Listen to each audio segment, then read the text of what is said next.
One of the reasons I'm interviewing you is because you're a care partner.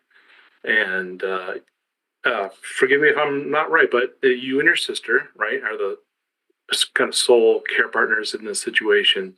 Can you talk a little bit about that, Robert? What's in particular? I've heard often that care partners feel guilty. Mm. They feel a sense of guilt, and I'm not 100% sorry. I'm not 100% sure. I know exactly where that comes from. Do you Yeah. relate to that? And if so, fill that in for me a little bit. So I grew up Catholic, so I'm familiar with guilt. Yes. Almost became a priest at one point, so very familiar with the dogma of it. In our family, in fact, one year for Christmas, we would gift each other these cans that were rebranded guilt relief, and we'd spray ourselves with some guilt relief. So yes, guilt is a very powerful emotion, and as it relates to being a care partner, the idea is that you're never doing enough Mm. because the person you love is suffering. And so with dad, and by the way, it's not just my dad, it's my mom. What a pair these two have drawn.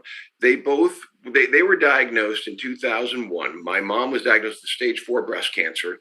And 2 weeks later, dad was diagnosed with Parkinson's. And it was just this crazy collision from being relatively healthy people, seemingly heading into, their lives, as seniors, looking really good, to these major difficult challenges. Mom's a survivor, thankfully. However, she struggles very deeply with bipolar depression. And that combination of bipolar and advanced Parkinson's for my dad has led to extraordinarily difficult situations, including right now, for the first time in their 57-year marriage, they're not living together. And in fact, tomorrow, my mom is going to be moving into a new place.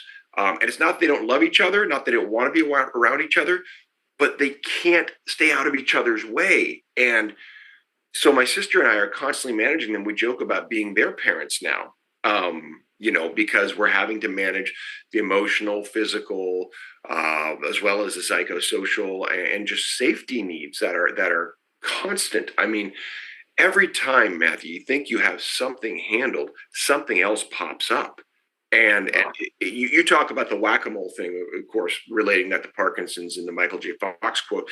That is very much what this feels like as a care partner, too. And I am blessed enough to be up here in the Bay. I was living in Las Vegas doing distance care partnering, and I can't tell you the terror of the phone ringing at that time because it was constantly, oh my God, what happened?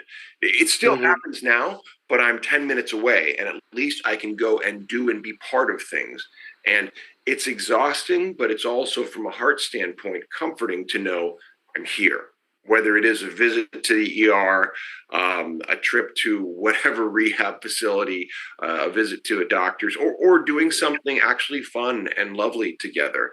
I'm here for that now. So, What advice would you give a new care partner? um, get get care for yourself.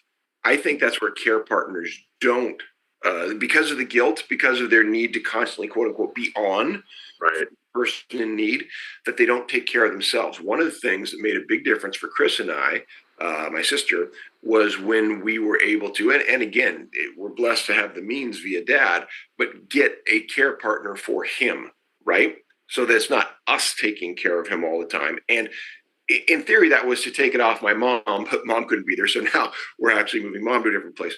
But because they have their own needs met by others, in other words, we're not trying to do everything, that allows us to invest in our own lives and sanity so that when those needs pop up, as they constantly do, we have something to give. The burnout factor for care partners is so underreported.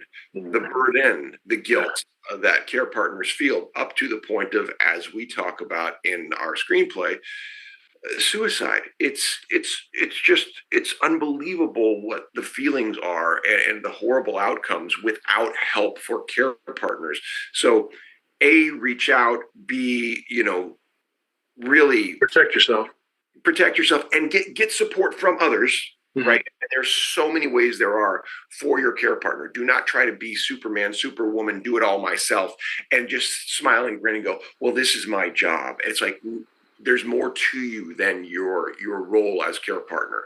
You Yeah. are a whole person who deserves whole support. My brothers and I cared for my mom who had dementia and dad, and it seemed like we were always just a little behind the curve. Like we were always just, dad needed help caring for mom at X point, and we were just a little bit no, and we were very focused, the three of us, three older sons, and we were thought we were on top of it, but in retrospect, take action, take action. The meantime, as we make those calls, we're talking to you, our friends in the general public. And Yep. what we're doing, because my nonprofit is the fiscal sponsor for this, is receiving donations that allow us to submit to these film festivals, that allow us to potentially hire people locally there in Columbus, Ohio, to start the groundwork of perhaps doing some early casting, of looking into locations, of beginning to find some crew that would work locally for us, because that is part of the job. We want to work and hire locally. There are fantastic tax rebates in Ohio for that if we work with Ohio locals, which we want to do. So we want to bring a project to Columbus and make Columbus proud of us, and show it in a great light.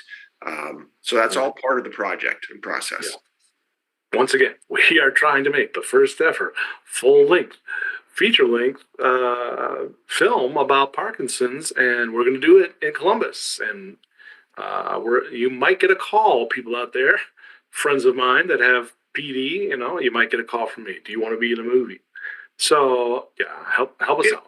Well, let me add to that too, that when we talk about getting a call to help out, which the financial part is certainly part of, one of the things that I'm excited about in the film is we have a couple of scenes that are written for the Parkinson's community, especially there in Columbus, to Yes. be in the film. We want you to be in the film, and that could be from the standpoint of, like, we have a support group scene, we have an exercise group scene, we have a 5K run scene. So all of these events that you're already part of, we're going to film them. And while we have scripted elements to them, we intentionally will have improvisational elements where we want to hear from you, and it may be part of the film, because these happy accidents that happen from hearing the actual people say their truths that are going through this in the community bring a specific kind of energy and light to the project that I think is very important.